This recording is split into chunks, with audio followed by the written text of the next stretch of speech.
सोलापूर न्यूजमध्ये आपल्या सगळ्यांचं स्वागत। शहराचा विस्तार, वाढलेली लोकसंख्या, शहरातील रस्ते आणि प्रवाशांची संख्या यांच्या तुलनेत ऑटो रिक्षा असायला हव्यात, पण सध्या सोलापूर शहरामध्ये 13,000हून अधिक रिक्षा आहेत। दरवर्षी 1,000 पर्यंतच्या रिक्षा वाढत आहेत।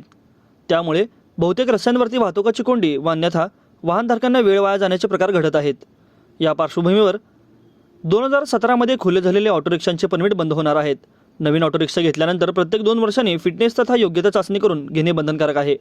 8 वर्षांनंतर प्रत्येक वर्षी योग्यता चाचणीचे बंधन आहे, पण सध्या अनेक अनफिट रिक्षा शहरातून धावत असल्याची वस्तुस्थिती आहे। दरम्यान राज्य शासनाने 26 नोव्हेंबर 1997 रोजी अधिसूचना काढून सोलापूर, नागपूर, मुंबई, ठाणे, पुणे, छत्रपती संभाजीनगर या जिल्ह्यांमधील वाढणारी ऑटो रिक्षांची संख्या मर्यादित केली होती। मात्र 2017 मध्ये परमिट खुले झाले आणि अमर्यादितपणे ऑटो रिक्षा वाढल्या। आता त्यावर पुन्हा निर्बंध घालणे जरुरीचे असल्याचे प्रस्ताव संबंधित RTO कार्यालयांनी परिवहन आयुक्तालयाकडे पाठवले आहेत। त्या संदर्भात प्रस्ताव तयार करून परिवहन विभागाच्या अपर मुख्य सचिवांना सादर केला जाणार आहे। त्यानंतर संपूर्ण राज्यासाठी हा निर्णय लागू होईल, पण त्या जिल्ह्याचा निर्णय त्या घेण्याचा अधिकार त्या समितीचे अध्यक्ष जिल्हाधिकारी असतात।